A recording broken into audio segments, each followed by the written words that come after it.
तो रूसी राष्ट्रपति व्लादिमीर पुतिन का भारत दौरा वैसे तो पूरी दुनिया के लिए एक बहुत बड़ी हेडलाइन है, सबसे बड़ी खबर है। कल जब पुतिन की फ्लाइट दिल्ली में लैंड करेगी तो नवभारत पर आप पुतिन के इंडिया टूर की पूरी लाइव कवरेज देखेंगे। लेकिन यकीन मानिए कि अमेरिका के राष्ट्रपति आवास व्हाइट हाउस में भी पुतिन के भारत दौरे की हर तस्वीर बहुत ही बारीकी से देखी जाएगी। क्यों, ये आपको मैं आगे बताऊंगा कि यूक्रेन जंग के बाद से पुतिन का यह पहला भारत दौरा ऐसे समय में हो रहा है जब भारत और अमेरिका और रूस इन दोनों को एक साथ साधने की जो भारत की का समीकरण है या उसकी कोशिश है वो थोड़ा गड़बड़ाया हुआ है। तो क्या इस दौरे से वो सब कुछ ठीक होने वाला है? और ऐसे समय में जब ट्रंप भारत और रूस की दोस्ती को लेकर चिढ़े हुए हैं, मोदी ने खुद न्योता देकर पुतिन को क्यों बुलाया है? इससे भारत को क्या हासिल होने वाला है? जरा ये सब जरा विस्तार से समझिए। तो अमेरिका ने भारत को रूस से S-400 जैसे बड़े हथियार खरीदने पर अंतर्राष्ट्रीय कानून का खतरा दिखाया था। कहा था कि रूस जैसे प्रतिबंधित देश से किसी भी तरह की सैन्य खरीदारी करने वाले देश पर भी अंतर्राष्ट्रीय प्रतिबंध लगेगा। लेकिन यहां तो भारत और रूस में बात यह चल रही है कि S-400 के कुछ और यूनिट रूस से भारत जल्दी आए और उससे भी 2 कदम आगे जाकर S-500 को लेकर भी भारत और रूस के बीच समझौता हो सकता है इस बार जब पुतिन भारत आएंगे तब।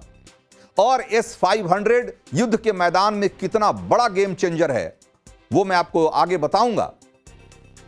लेकिन ट्रंप सरकार ने इसी साल अगस्त में रूसी तेल खरीदने पर भारतीय निर्यात पर 50% का एक्स्ट्रा टैरिफ लगा दिया। और जो ये जुर्माने के तौर पे 50% टैरिफ लगाया गया वो ये दबाव बनाने के लिए कि भारत रूस से तेल खरीदना बंद कर दे।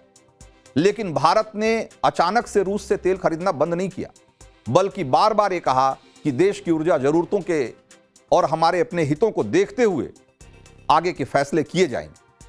और अब जब पुतिन मोदी आमने सामने होंगे तब भी रूसी तेल को लेकर कोई नई रणनीति बन सकती है, ऐसा बताया जा रहा है। तो जैसा कि मैंने आपको बताया कि भारत और रूस के इस शिखर सम्मेलन में S-400 एयर डिफेंस सिस्टम को लेकर चर्चा होनी तय मानी जा रही है। और S-400 एयर डिफेंस सिस्टम कितना कारगर है ये दुनिया ने हाल ही में ऑपरेशन सिंदूर के दौरान देख लिया था।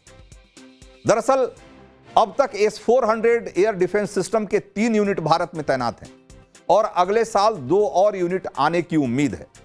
लेकिन यह कहा जा रहा है कि जब भारत और रूस या यूं कहें कि प्रधानमंत्री मोदी जब पुतिन के साथ बैठेंगे तो ये जो S-400 की 2 और यूनिट है उसकी डिलीवरी जल्दी कराने पर उनके साथ इस पर बातचीत करेंगे। S-400 के साथ ही S-500 को लेकर भारत और रूस के बीच नई डील हो सकती है, इसकी उम्मीद की जा रही है, क्योंकि रूस ने पहले ही भारत को S-500 एयर डिफेंस सिस्टम का ऑफर दे रखा है। रूस का एक सिस्टम खास तौर पर सबसे खतरनाक खतरों को रोकने के लिए बनाया गया है, जैसे इंटरमीडिएट रेंज बैलिस्टिक मिसाइल हो या हाइपरसोनिक ग्लाइड व्हीकल हो, हाइपरसोनिक क्रूज मिसाइल हो और लो ऑर्बिट सैटेलाइट। यहां तक कि जो अर्थ के लोअर ऑर्बिट में जो सैटेलाइट हैं, इन सब को भेदने में S-500 का कोई मुकाबला नहीं। S-500 तो 7 किलोमीटर प्रति सेकेंड की रफ्तार से उड़कर आ रहे 10-10 बैलिस्टिक मिसाइल्स या बैलिस्टिक टारगेट को एक साथ मार गिरा सकता है। यह इतना सक्षम टेक्नोलॉजी। और S-400 की तुलना में S-500 कई मामलों में बहुत ज्यादा एडवांस और सक्षम है। S-400 की रेंज 400 किलोमीटर है, लेकिन S-500 की रेंज इससे 2 गुनी 800 किलोमीटर है। आसमान में S-400 सिर्फ 30 किलोमीटर तक ही ऊपर, जो 30 किलोमीटर के रेंज में ही टारगेट को ध्वस्त कर सकता है, लेकिन S-500 200 किलोमीटर तक, यानी स्पेस से भी अगर किसी तरह का कोई अटैक का प्लान हो रहा है या अटैक किया जा रहा है तो उसको भी नाकाम कर सकता है। आप इसी से अंदाजा लगाइए कि S-500 कितना सक्षम, कितना कैपेबल मशीन है। तो S-500 का रिस्पांस टाइम भी S-400 की तुलना में बहुत बहुत शानदार है। S-400 का रिस्पांस टाइम 9 से 10 सेकंड का है, जबकि S-500 का रिस्पांस टाइम सिर्फ 3 से 4 सेकंड का है। यानी कि हर 3 सेकंड में 4 सेकंड में अपनी ओर आने वाले जो मिसाइल्स हैं या जो भी बैलिस्टिक टारगेट है उसको S-400 मार गिरा सकता है।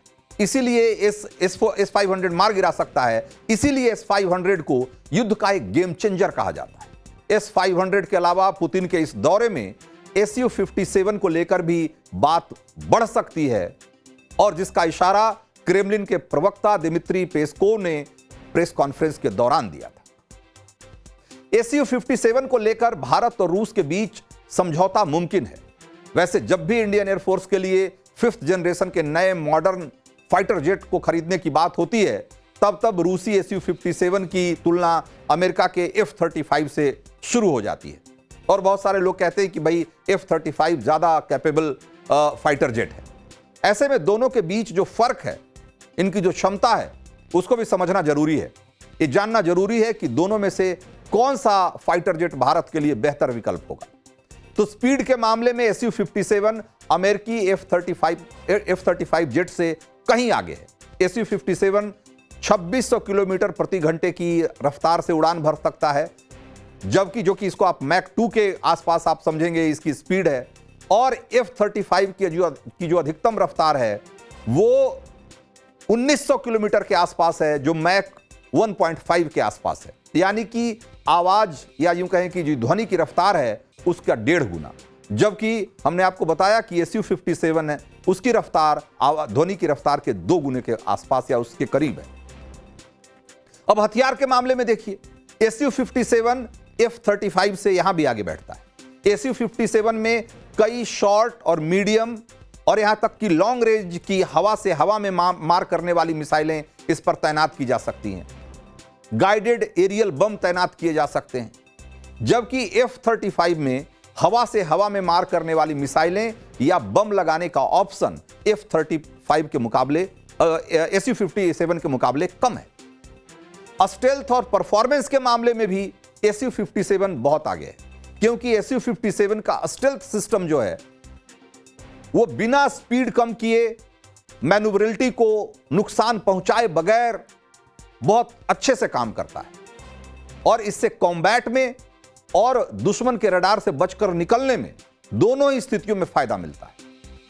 जबकि F-35 का फोकस ऐसी स्टेल्थ टेक्निक पर है जो सिर्फ ग्राउंड अटैक में इस्तेमाल हो सकता है। स्टेल्थ टेक्निक से मतलब है कि दुश्मन के रडार को चकमा देने की जो क्षमता है वो आपकी स्टेल्थ क्षमता होती है। तो हवा में जंग करने के मामले में इसकी ताकत जो है F-35 की वो बहुत सीमित मानी जाती है। इसके अलावा कॉस्ट और रख रखाव अगर देखेंगे तो Su-57 कहीं ज्यादा कॉस्ट इफेक्टिव है, कहीं सस्ता है, और इसका रख रखाव भी किफायती है, जबकि F-35 महंगा भी है और इसका रख रखाव भी बहुत महंगा है। और सबसे बड़ी बात यह है कि रूस Su-57 के मामले में टेक्नोलॉजी ट्रांसफर से लेकर ज्वाइंट प्रोडक्शन दोनों ही शर्तों पर राजी है, और यह भारत के लिए बहुत ही एक तरीके से देखा जाए तो बहुत बड़ी बात होगी कि आप 5th जनरेशन का फाइटर जेट अपने देश में बना सकते हैं, और साथ ही उसकी टेक्नोलॉजी भी आपके पास होगी, यानी कि आप अपने हिसाब से उसको कस्टमाइज करने में भी सक्षम होंगे। जबकि अमेरिका F-35 की टेक्नोलॉजी ट्रांसफर को लेकर हमेशा से आनाकानी करता आया है। तो यहां एक बात और समझना जरूरी है कि मौजूदा दौर में हर लिहाज से भारत को रूस और अमेरिका दोनों की जरूरत है। ऐसा नहीं है कि पुतिन अगर भारत आ रहे हैं तो बस भारत और रूस मिलकर ही झंडे गाड़ देंगे, नहीं। भारत की नीति हमेशा से रही है, मोदी की कूटनीति रही है, उनकी रणनीति रही है कि वो दोनों ही देशों के साथ अच्छे संबंध बनाए रखने में यकीन करते रहे हैं, और वो इसमें कामयाब भी रहे हैं। हाल के दिनों में इक्वेशन जरूर गड़बड़ाया है, लेकिन ऐसा माना जा रहा है कि इस दौरे के बाद ये जो बैलेंसिंग है, ये जो संतुलन है रूस और अमेरिका के साथ संबंधों में, मोदी उसको फिर से बहाल करने में सक्षम होंगे। इसी तरीके से एनर्जी और डिफेंस के सेक्टर में भारत और रूस का बहुत जबरदस्त फोकस रहा है। अमेरिका से हमारा रिश्ता बहुत मल्टी डायमेंशनल रहा है, हम कई मोर्चों पर साथ मिलकर काम करते रहे हैं। 2024 में अमेरिका और भारत का द्विपक्षीय व्यापार 129 अरब डॉलर का था, और 45 अरब डॉलर का ट्रेड सरप्लस भारत के पक्ष में था। यानी कि अमेरिका के साथ व्यापार करना भारत के लिए फायदेमंद है और फायदेमंद रहा है।